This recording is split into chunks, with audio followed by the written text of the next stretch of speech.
ہمارے درمیان ہال میں ایک ایسی شخصیت موجود ہیں جو نہ صرف غلام محمد قاصر صاحب کے برادر نسبتی ہیں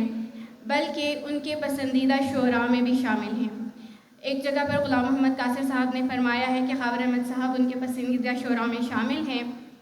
معروف اور صاحب اسلوب شاعر، مترجم، ادبی دانشور جناب خاور احمد صاحب کا تعلق کراچی ڈیرہ اسماعیل خان سے ہے۔ اردو شاعری ان کا بنیادی حوالہ ہے اور ان کے 5 شعری مجموعے منظر میرے دریچوں سے، رقص وصال، سرشاری، ابر لبریز اور دل میں قندیل غم زیور طبع سے آراستہ ہو کر داد و تحسین وصول کر چکے ہیں۔ رقص وصال کو پروین شاکر عکس خوشبو ایوارڈ سے بھی نوازا جا چکا ہے۔ خاور احمد صاحب کے چند اشعار آپ کی ذوق سماعت کی نظر کروں گی۔ تیری امید، تیرا ذکر، تیری یاد تو ہے، پس غبار ستم شام ابر باد تو ہے۔ ہر ایک جہل و ابو جہل کے مخالف ہیں، کچھ اور ہو کہ نہ ہو زندگی جہاد تو ہے۔ کوئی تو آیا ہے مقتل کو مسکراتا ہوا، کوئی تو آیا ہے مقتل کو مسکراتا ہوا، سو ہم نہیں نہ سہی کوئی بامراد تو ہے۔ آپ سب کی بھرپور تالیوں میں گزارش کروں گی جناب خاور احمد صاحب سے کہ وہ اسٹیج پہ تشریف لائیں اور غلام محمد قاصر شخصیت اور فن کے عنوان سے مقالہ پیش کریں۔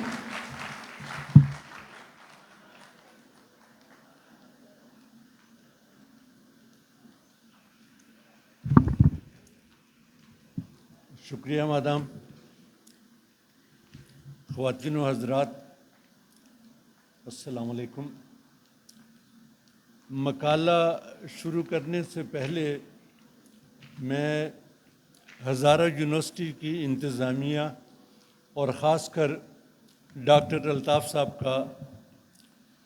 بے حد ممنون و مشکور ہوں، جنہوں نے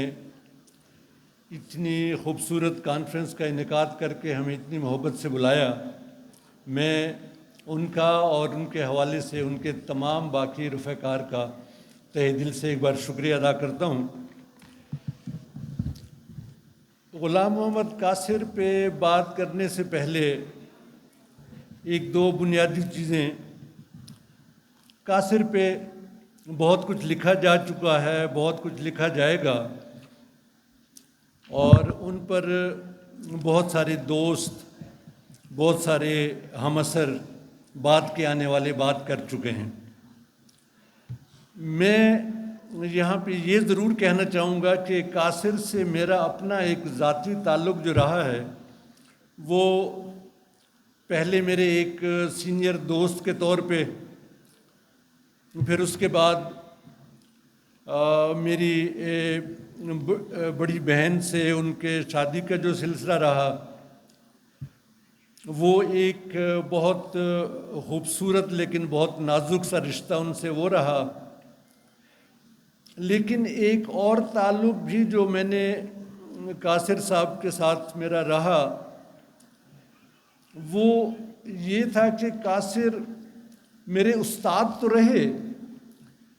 ظاہر ہے مجھے ان کے مقام کا اندازہ تھا، ہم سے سینئر تھے، لیکن ہمارا تعلق کچھ ایسا تھا کہ وہ ایک باقاعدہ استاد شاگرد والا سلسلہ تو نہیں بن پایا، لیکن اس کے باوجود بھی ان کی شخصیت میں ایسی کوئی بات ضرور تھی کہ مجھے یہ محسوس ہوتا تھا۔ میں نے بہت سارے مواقع پہ کچھ لکھتے ہوئے، کتاب کے حوالے سے کچھ سوچتے ہوئے بہت ساری باتیں قاصر سے شیئر کی ہیں۔ میں یہاں پہ اور بہت سارے ایسے دوست بیٹھے ہیں جو قاصر کو ذاتی طور پہ جانتے ہیں، ان میں ڈاکٹر شہاب صفدر صاحب تشریف رکھتے ہیں۔ میں صرف ایک مثال دوں گا جو میرا اور قاصر کا استاد اور شاگرد کا تعلق تھا۔ میں کبھی کوئی چیز لکھ کے ان کے سامنے پیش نہیں کرتا تھا،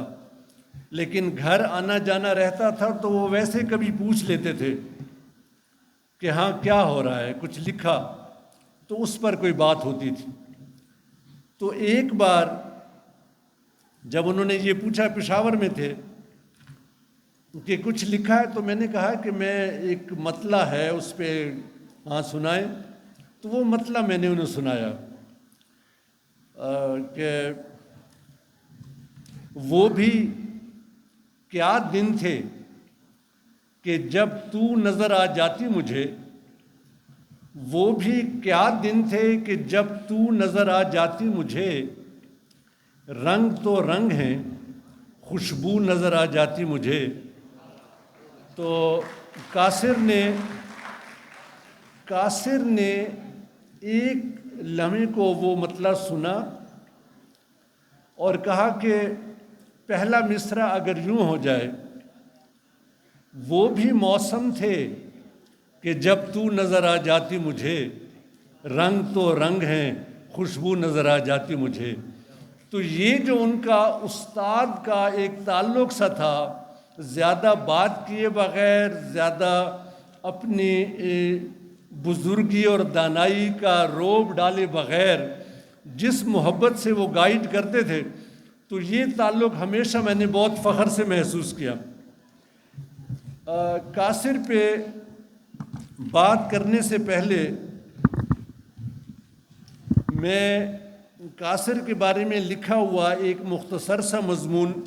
جو اس سے پہلے چھپ چکا ہے اس سے ابتدا کروں گا. اور یہاں پہ ہمارے ہزارہ یونیورسٹی کے جو اساتذہ، ہزارہ یونیورسٹی کے جو سینئر طالب علم جہاں موجود ہیں، جو تحقیق اور تنقید کے حوالے سے بہت گہری نظر رکھتے ہیں، ان کی اجازت سے میں کسی بھی تقریب میں کوشش کرتا ہوں کہ مضامین مجھے کاغذ سے نہ پڑھنے پڑیں، لیکن یہ ایک پہلے کا مضمون ہے اور مجھے پسند بھی بہت ہے. پھر جب یہ چھپ چکا تو عماد نے بہت پسند کیا، ہمارے کچھ اور دوستوں نے، تو اس سے میں آپ کی اجازت سے قاصر کے حوالے سے بات شروع کرنا چاہوں گا، جناب صاحب صدر کی اجازت سے. اس مضمون کا عنوان ہے قاصر کا پورٹریٹ.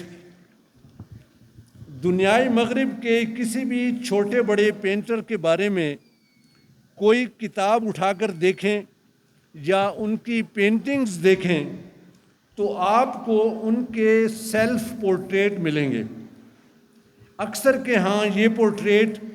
ایک سے بھی زیادہ ہوں گے اور ان کی پینٹنگز کے مختلف ادوار کے ساتھ ان کے سیلف پورٹریٹ میں بھی وہی فنی ارتقاء دکھائی دے گا. ایک بہت مشہور پبلیکیشن ہے discovering of the great paintings of the world, جس میں ہر پینٹر پر بات شروع کرتے ہی اس کے سیلف پورٹریٹ پہ ایک بہت مفصل تبصرہ ملتا ہے. پینٹنگ کے بارے میں ذرا سی سدھ بدھ رکھنے والے بھی اس سیلف پورٹریٹ سے اگر زیادہ نہیں تو چند اہم اور بنیادی باتیں اس پینٹر کے بارے میں جان سکتے ہیں. مثلاً لیونارڈو ڈی ونچی کا پینسل سے بنا ہوا سیلف پورٹریٹ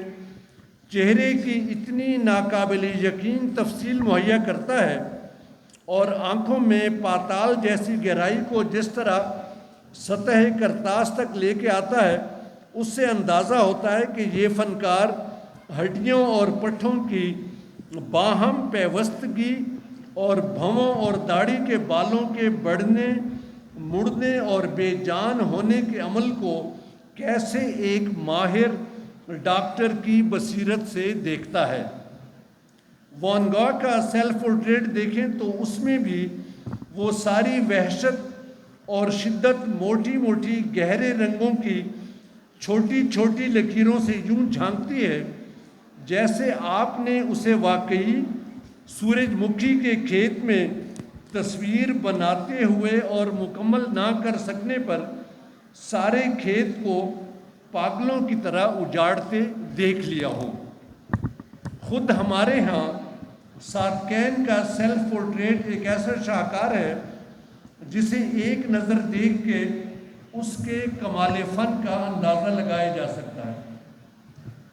جب میں نے قاصر کے بارے میں کچھ لکھنا چاہا تو مجھے خیال آیا کہ شاعر اپنا سیلف پورٹریٹ کیوں نہیں بناتے، ایک ایسا پورٹریٹ جس سے بعد کے آنے والے کم از کم اس کے بارے میں کوئی ایسا رنگ سامنے نہ لے آئے جو اس کے کردار یا اس کی شاعری میں سرے سے ہے ہی نہیں۔ یہ سب کچھ سوچتے ہوئے مجھے اندازہ ہوا کہ شاعر کا بھی سیلف پورٹریٹ بنتا ہے، لیکن یہ کسی پینٹر کے سیلف پورٹریٹ سے قدرے مختلف ہوتا ہے۔ اس کی پہلی شکل تو یہ ہے کہ شاعر اپنی نظم یا نظموں میں اپنے کردار اور نظریات کے بنیادی پہلوؤں پر روشنی ڈالے۔ اس کی ایک مثال علامہ اقبال کی ایک نظم ہے زاہد اور رندی، جو اگرچہ شروع اس طرح ہوتی ہے، ایک مولوی صاحب کی سناتا ہوں کہانی، تیزی نہیں منظور طبیعت کی دکھانی، لیکن مولوی صاحب کی زبان سے وہ خود کو قمری شمشاد معانی بھی کہہ جاتے ہیں اور یہ بھی کہتے ہیں کہ مجموعہ ازداد ہے، اقبال نہیں ہے، اور پھر آخر میں جب کہتے ہیں کہ اقبال بھی اقبال سے آگاہ نہیں ہے، کچھ اس میں تمسخر نہیں واللہ نہیں ہے، تو دراصل وہ اپنے سیلف پورٹریٹ میں ایک ایسی گہرائی، وسعت اور حیرت کا رنگ بھر رہے ہوتے ہیں جس کا اندازہ اقبال کے کسی بھی قاری کو ہو سکتا ہے۔ دوسری مثال میں مصطفیٰ زیدی سے دینا چاہوں گا، اور یہ بڑی دلچسپ بات ہے کہ جہاں اقبال کے لیے ایک مولوی بات کر رہا ہے، وہاں زیدی کے ہاں اس کا ایک رقیب بول رہا ہے۔ سنا تم نے زیدی کا کردار کیا ہے، ثنا خان ابلیس ہو بدخواہ یزداں، یہی ہے کہ جس کی قلم رو میں آ کر ہر ایک حرف روشن، ہر ایک لفظ رقصاں، یہی ہے وہ جس سے محبت کا سینہ فروزاں چراغاں۔ شاعر کے پورٹریٹ کی دوسری شکل وہ ہے جس میں ناقدین اور شائقین شاعر کے دیوان میں پزل کے ٹکڑوں کی طرح بکھرے ہوئے مصروں، ترکیبوں اور شعروں کو برسوں کے مطالعے کے بعد جوڑتے ہیں، اور پھر رفتہ رفتہ شاعر کی ایک ایسی متفقہ تصویر لوگوں تک جا پہنچتی ہے جسے لوگ شاعر کے 2 شعر پڑھے بغیر بھی سمجھنے کا دعویٰ کرنے لگتے ہیں۔ مثلا اگر آپ غالب کے طرفدار ہیں اور اس کے مداح ہیں اور اپنی طبیعت کے مطابق آپ نے میر کو سرے سے پڑھا ہی نہیں ہے، تب بھی آپ میر کے قائل ہو جائیں گے جب غالب یہ فرمائیں گے کہ غالب اپنا یہ عقیدہ ہے بقول ناصر، آپ بے بہرہ ہے جو معتقد میر نہیں۔ اس طرح اگر آپ اقبال کے اس پورٹریٹ سے متاثر ہیں جو انجمن حمایت اسلام کے مشاعروں سے بنا اور جس میں اقبال کے بہت سے اہم پہلو دب بھی گئے، پھر بھی جب آپ اقبال کو پڑھتے ہوئے ان کی نظم مرزا غالب پڑھیں گے کہ فکر انسان پر تیری ہستی سے یہ روشن ہوا ہے پرے مرغ تخیل کی رسائی تاک جا، اور جب آپ دیکھیں گے کہ اقبال جیسا عالم مرزا غالب کو گوئٹے کا ہم پلہ قرار دیتا ہے، تو غالب کا ایک خاکہ سا آپ کے سامنے خود بخود موجود ہوتا ہے۔ میں اس سے یہ بھی ہو سکتا ہے کہ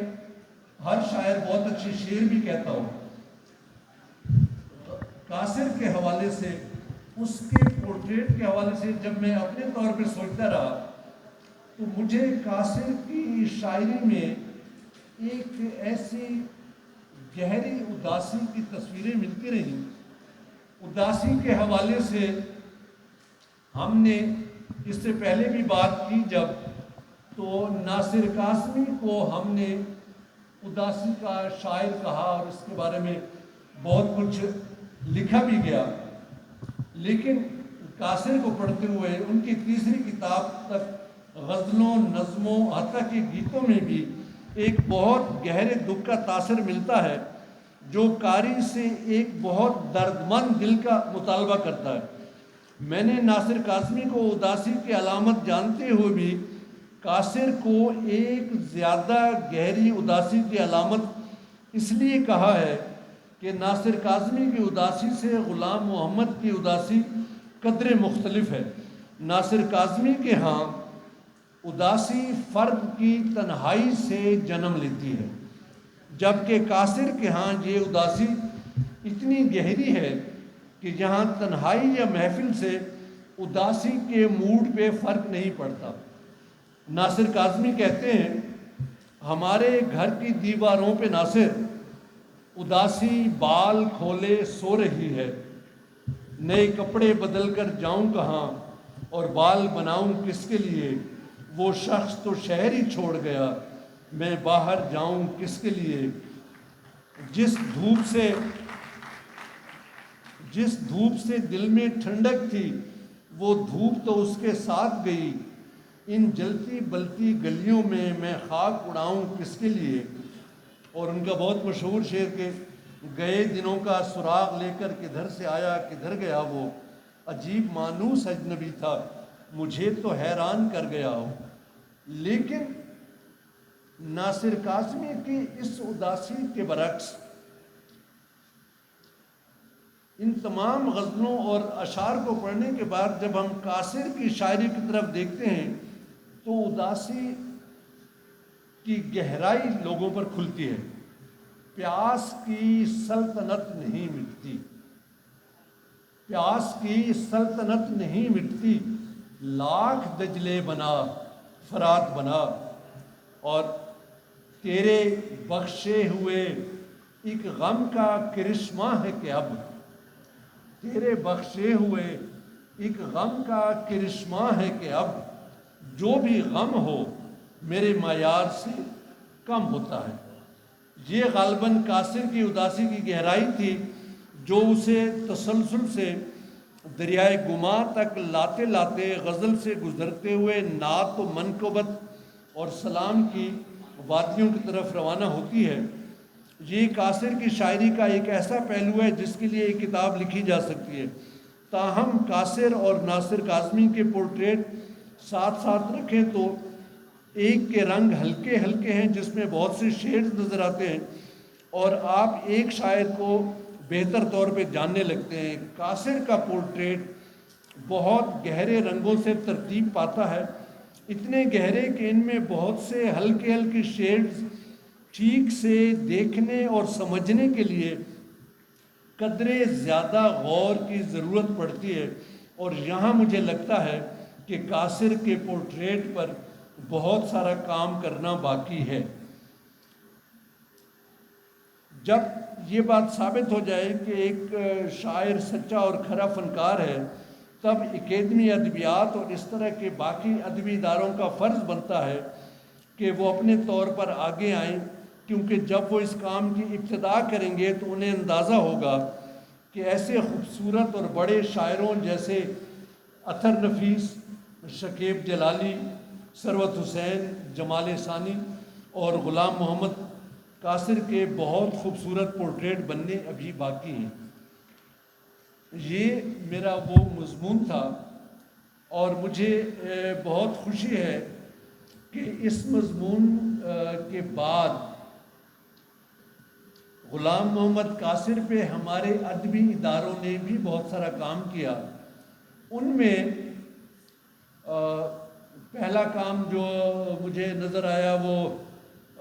نیشنل بک فاؤنڈیشن کی طرف سے تھا، جب انہوں نے ڈاکٹر شہاب صفدر کا کیا ہوا انتخاب چھاپا۔ پھر اس کے بعد پچھلے برسوں میں اکیڈمی آف لیٹرز نے ان کی ایک سیریز ہے پاکستان میں ادب کے معمار، اس سیریز کے تحت غلام محمد قاصر کی شخصیت اور فن پہ جناب ڈاکٹر طارق ہاشمی نے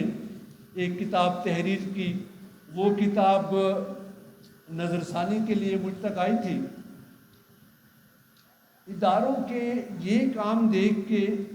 ایک طرف سے تو خوشی ہوتی ہے کہ ہماری ادبی ادارے واقعی اپنا بہت سارا کام کر رہے ہیں، لیکن جب میں بہت تفصیل سے اور بہت گہرائی سے اداروں کے یہ کام دیکھنے لگا تو اس پہ بھی میں انہیں اعتراضات تو نہیں کہوں گا، لیکن کچھ ایسی باتیں، اور یہ باتیں یہاں کرنا اس لیے ضروری سمجھتا ہوں کہ یہاں پہ میں دیکھ رہا ہوں کہ اردو زبان و ادب پہ کام کرنے والے ایسے بہت سارے نوجوان طلباء اور طلبات موجود ہیں جن کے سامنے اس طرح کی بات چیت رکھنی چاہیے. وہ اپنے طور پہ سوچیں کہ انہوں نے اگر تحقیق اور تنقید میں آگے کام کرنا ہے تو اس کے لیے کون کون سے میدان باقی ہیں. مثال کے طور پہ یہ جن 2 کتابوں کا میں نے ذکر کیا، نیشنل بک فاؤنڈیشن نے قاصر کا انتخاب چھاپا، وہ انتخاب جناب ڈاکٹر شہاب صفدر صاحب نے کیا، اور دوسری کتاب جناب ڈاکٹر طارق ہاشمی صاحب کی تھی فیصل آباد سے. ان 2 کتابوں کے ساتھ ساتھ ہم نے خود جو رنگ ادب کا قاصر نمبر چھاپا، اس میں بھی قاصر کا جو شعری انتخاب چھاپا گیا ہے، مجھے اس حوالے سے اردو کے اساتذہ کے سامنے اور اردو ادب کے طالب علموں کے سامنے 1-2 بہت اہم باتیں کہنی ہیں. پہلی بات تو یہ ہے کہ میں اگر کسی شاعر کا کوئی انتخاب، تو ظاہر ہے کہ اس میں میری اپنی پسند ناپسند شامل ہے. آپ کرتے ہیں، ظاہر ہے اس میں آپ کی پسند ناپسند شامل ہوگی.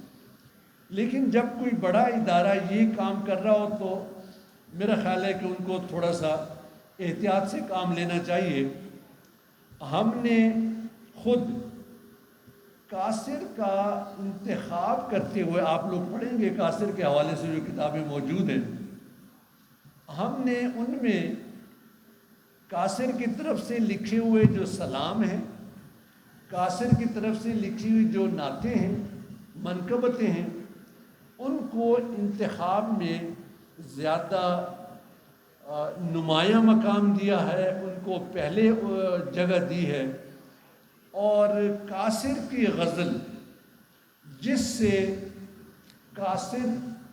کا ادبی دنیا میں تعارف ہوا، اس کو ہم نے بعد کے صفحات میں رکھا ہوا ہے. میں یہاں پہ اس بات کو آگے بڑھاتے ہوئے یہ ضرور کہوں گا کہ مجھے قاصر کی نعت ہے، قاصر کے سلام ہیں، کیا نعت بھی لکھتے ہیں، کیا ظلم و ظلمت کے زمانوں پہ زوال آیا تھا، جب تیری عمر کا 40واں سال آیا تھا. نعت کا شعر. ان کے سلام مجھے بہت زیادہ پسند ہیں. لیکن یونیورسٹی میں بات کرتے ہوئے، یونیورسٹی کے اساتذہ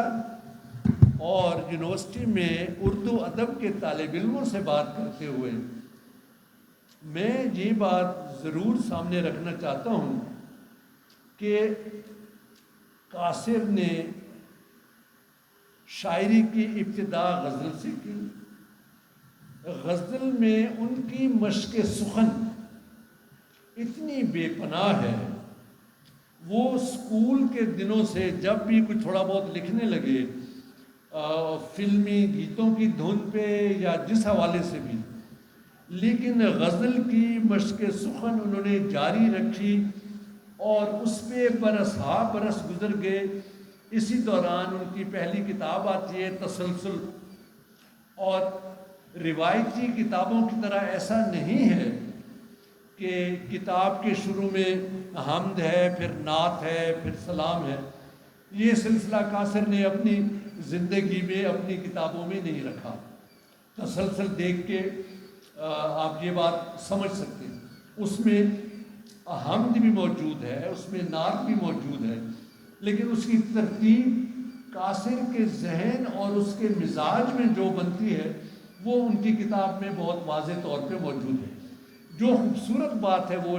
سمجھنے کی وہ یہ ہے، مثلا میں کہتا ہوں کہ مجھے قاصر کے سلام جو ہے بہت زیادہ پسند ہے. یزید نقشہ جور و جفا بناتا ہے، حسین اس میں خط کربلا بناتا ہے. اب سلام کا یہ جو پہلا شعر ہے، جو مطلع ہے، یہاں اردو ادب کے طالب علم بھی ہیں، اساتذہ بھی ہیں، اسٹیج پہ بھی موجود ہیں، وہ دیکھیں گے کہ اس چھوٹی بہر کے اس ایک مطلع میں غزل کے ایک مصرے اور غزل کے ایک شعر میں جتنی خوبصورتی پروئی جا سکتی ہے وہ قاصر نے پروئی۔ کہنا میں یہ چاہتا ہوں کہ قاصر کی زبان سے، قاصر کے قلم سے جو اتنی خوبصورت مذہبی اور تقدیسی شاعری ہم تک پہنچتی ہے، وہ قاصر کی ابتدا نہیں ہے۔ قاصر نے غزل پہ اتنا بے پناہ کام کیا ہے کہ پھر اس کے بعد انہیں کسی جگہ سے بھی کوئی دعوت نامہ آتا تھا، وہ کسی نعتیہ مشاعرے کا، کسی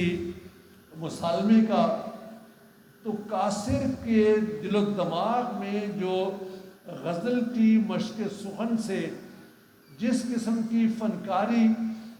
پہ ان کو عبور حاصل ہو چکا تھا، اس کو سامنے رکھتے ہوئے ان کے لیے بہت خوبصورت سلام کہنا یا بہت خوبصورت نعت کہنا وہ بہت معمولی سا کام لگتا تھا ان کے لیے، اور وہ بہت روانی اور بہت آسانی سے یہ چیزیں لکھتے ہیں۔ مجھے وہ ساری چیزیں خود پسند ہیں۔ میں اپنے اس بات کو آگے بڑھاتے ہوئے اور مقالے کو اختتام کی طرف لے جاتے ہوئے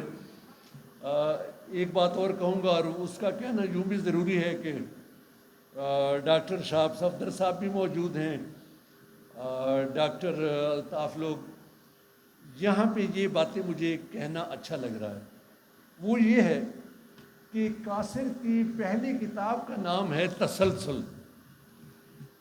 جب ہم یہ دیکھتے ہیں کتاب کا نام، ہر کتاب کے نام کا کوئی مطلب تو شاعر کے ذہن میں ہوتا ہے۔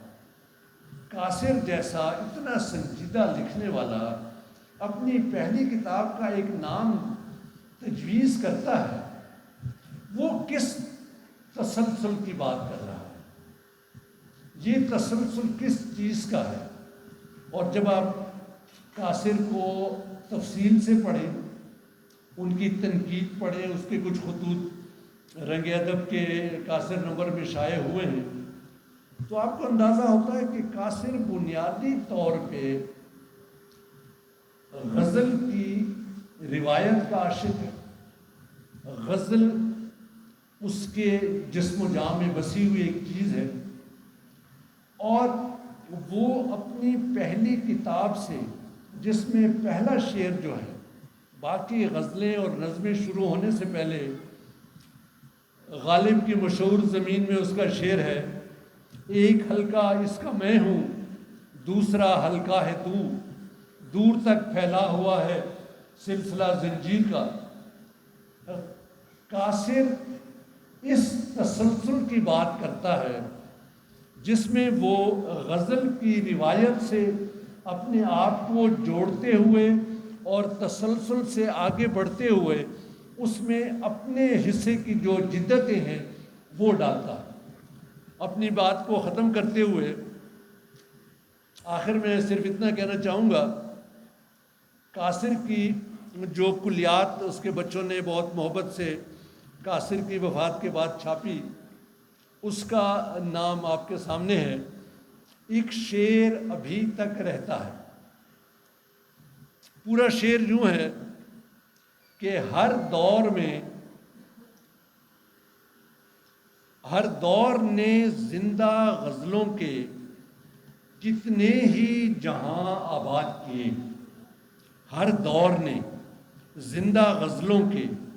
کتنے ہی جہاں آباد کیے، پر تجھ کو دیکھ کے سوچتا ہوں ایک شعر ابھی تک رہتا ہے۔ قاصر تسلسل کی بات کرتے ہیں، غزل کی روایت کی بات کرتے ہیں، اس میں اپنا حصہ ڈالتے ہوئے اس میں اپنے زمانے کی جدتیں روشناس کراتے ہیں اس سے، اور جاتے جاتے یہ بات پھر ایک بار دہراتے ہیں کہ ہر دور نے بہت خوبصورت غزلیں دی ہیں، ہر دور میں بہت خوبصورت غزلیں لکھی گئی ہیں، لیکن اس زندگی کی خوبصورتیوں کے ہوتے ہوئے ہر دور میں نئی غزلیں، نئے شعر لکھے جائیں گے، اور یہ تسلسل جو ہے یہ ہمیشہ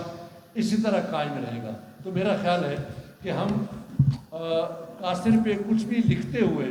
اس کے اپنے مزاج اور اس کی اپنی کتابوں میں جو محبت سے بھری زبان میں اتنی واضح چیزیں کہی گئی ہیں ان کا ضرور احترام کریں۔ بہت بہت شکریہ، بہت بہت شکریہ۔